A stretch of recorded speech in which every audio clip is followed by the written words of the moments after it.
Hello and welcome to Always Bored Never Boring. Boss Dog Games are a family-owned and run company known for combining fast, accessible gameplay with cute and ridiculous themes, resulting in titles such as Ninja Sloths and, I can hear my daughter laughing in the next room, Farting Frenchies. They are currently gearing up for a Kickstarter campaign for their brand new space-themed game Valerius. There is, of course, a link to that in the video description below. And they asked me if I would like to check out the game. Obviously I said okay, otherwise this would be a much shorter video.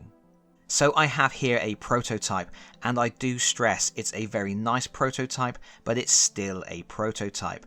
Everything you see here could, and in some cases definitely will, change. Although I would hazard a lot of the art is final or close to final, as it really is rather lovely, with cards depicting bizarre alien-animal hybrids and evocative otherworldly landscapes to explore. The story goes, many years ago an asteroid slammed into the planet Valerius, tearing it to pieces and creating thousands of moons. Aliens from all across the universe colonised the moons, stabilised what was left of Valerius, and then started to harvest the planet for its natural resources. This inevitably led to war. That's where you come in. As leaders of different moon colonies, you and up to 3 friends, or up to 7 with expansions, will hire aliens to extract resources from Valerius while fighting against each other for dominance. In other words, this is a game about beating up everyone else at the table, taking their stuff, then taking all the stuff they were hoping would be theirs, and then bragging about how awesome you are. How exactly do we do that then? Let's take a closer look, and again do remember I am working with a prototype here, rules are not necessarily final. To set up the game board, shuffle the decks for the 4 biomes on the planet, desert, jungle, savanna and arctic, and place them face down on the corresponding slots on the board. You will notice each deck has an associated icon. This is the special resource you can harvest in that biome. Next, shuffle the main deck, deal 5 cards to each player and place the remainder face down on the basic deck slot. Then shuffle the Elite Aliens deck and place it face down on the Elite Auction deck slot. Each player gets a moon mat representing their home, a set of 3 diplomacy cards in a matching colour, and 2 combat dice also in a matching colour. Additionally, they get 4 starting Valerium, which is the currency in this game, and 8 Val, which are, you guessed it, worth half a Valerium each. The remaining currency tokens are placed in the centre of the board to form a bank. Finally, shuffle the mission deck, deal each player 3 mission cards and put the rest of the cards on the mission deck slot on the board. Players can keep up to 2 of the mission cards they were dealt and must discard the rest to the bottom of the deck. These missions represent blueprints for devices you are attempting to complete to advance your civilization. They require specific combinations of resources to complete and will award an amount of Valerium dependent on how difficult they are to finish. Among your group, you can decide whether these missions should be secret or open information. If you keep them secret, the game will have an extra element of bluffing and subterfuge, as nobody will know exactly which resources you require. If you treat missions as open information, then there is a lot more chance for players to make moves that specifically hinder each other, leading to a more cutthroat and combative style of gameplay. The game itself is very quick and easy to learn. A game will commonly take around 5 to 8 rounds, each of which comprises 3 phases, and after the first round you should be able to play without referencing the rules at all. Phase 1 is preparation, in which players adopt a diplomatic stance and prepare their convoys to visit Valerius. First, deal each player 5 cards from the main deck. Players choose 3 of these cards to add to their hand and discard 2. There are 3 different types of card. These are gatherers, identifiable by the lines in the top left and bottom right of the card. They don't fight, but once they arrive in Valerius they will harvest the resources listed on the right of the card. These are mercenaries. They aren't too keen on harvesting, but they are always up for a good scrap. They have a value in the top right, which is a modifier applied to your battle dice roll total. More on that in a moment. These are actions, special perks and bonuses that you can play at specific times to outwit and outmaneuver your opponents. For example, the time warp lets you reroll one of your battle dice in a war. Each player must secretly select 3 aliens from their hand to build a convoy which is placed face down in front of them. How you build your convoy is up to you. You can use all gatherers to improve your chances of getting lots of resources. You can use all mercenaries if you plan on having a fight. Or you can create a more balanced team.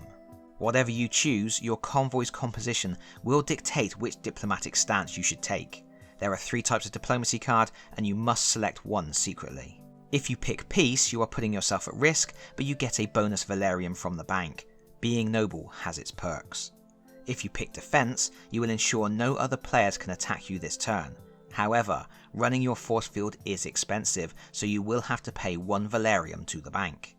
If you pick war, you have the opportunity to attack a rival convoy, stealing resources and Valerium if you win. Having selected your diplomatic stance, you place the card face down on your moon mat and move on to phase 2 of the game, deployment.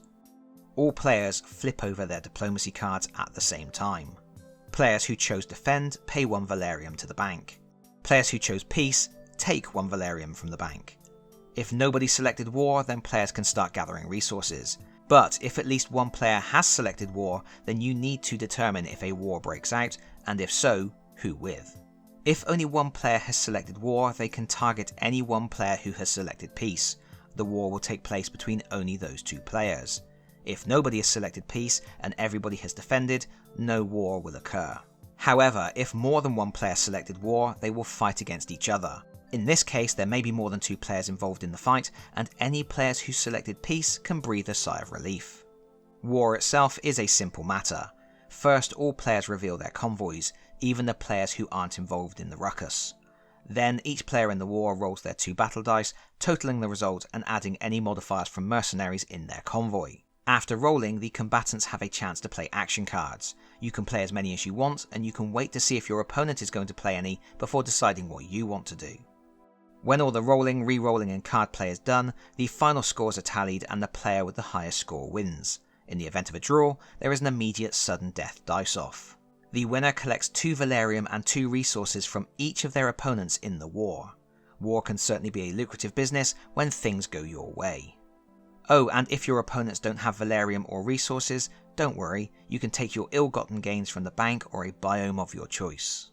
Having resolved all of those wars among the stars, there must be a catchier way of saying that, all players, even players who lost a war, can send their convoys down to Valerius to harvest resources.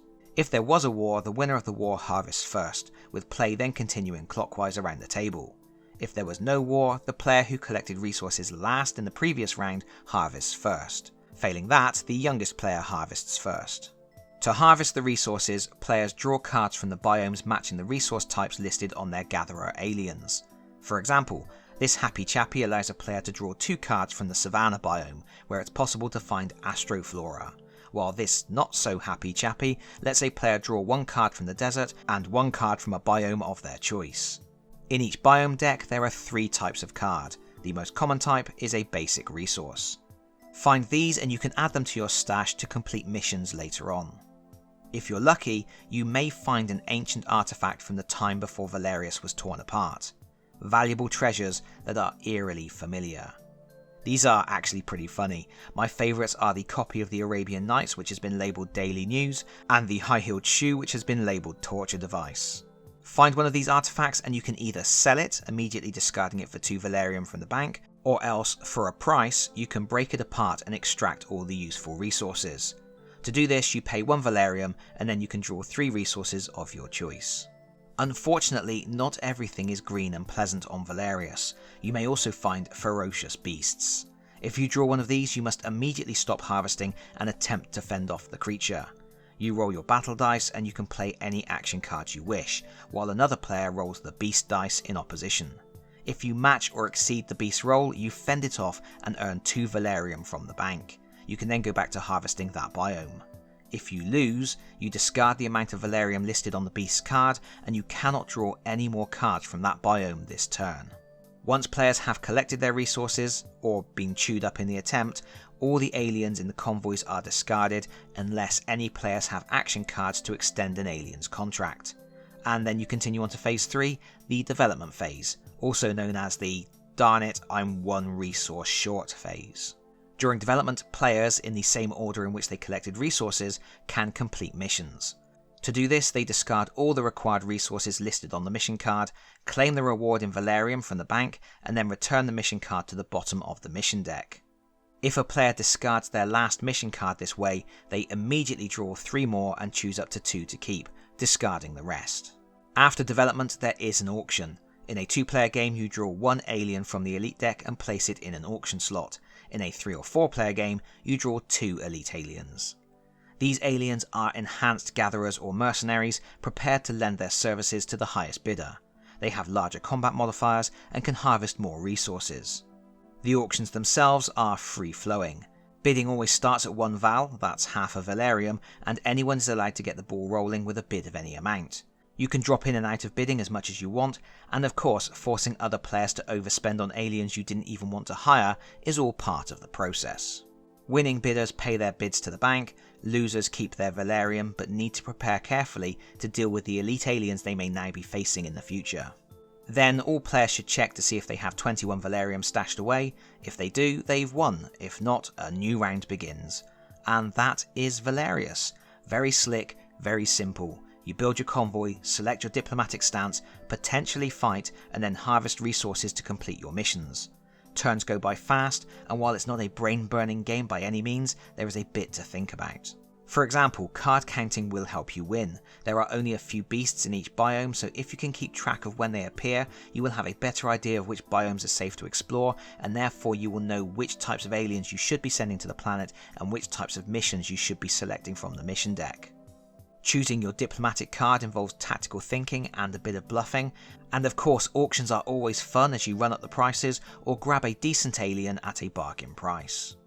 It's really quick, really fast. There is a lot of confrontation, which very young players may struggle with, but it is possible to avoid being targeted by more aggressive players, and choosing to keep your mission card secret makes it harder for players to purposefully prevent you from completing your goals. Plus, games are so quick, even if you are getting stomped, it's not long until you can reset the board, start a new game, and get some payback. For those people who might be concerned the game is too lightweight, Boss Dog Games have planned a series of expansions, each of which is going to add additional layers to the rules, such as unique player powers, new biomes to explore, and advanced rules, while also increasing the player count to 8. If that sounds interesting to you, then do consider checking out the Kickstarter page for the crowdfunding campaign. You will find a link in the video description below. And that is just about that. Thank you so much for watching, and as always, if you like the video, please consider pressing the like button. If you really like the video, please consider subscribing if you don't already do so, and hopefully I will see you all again very soon. Bye bye everyone, bye bye.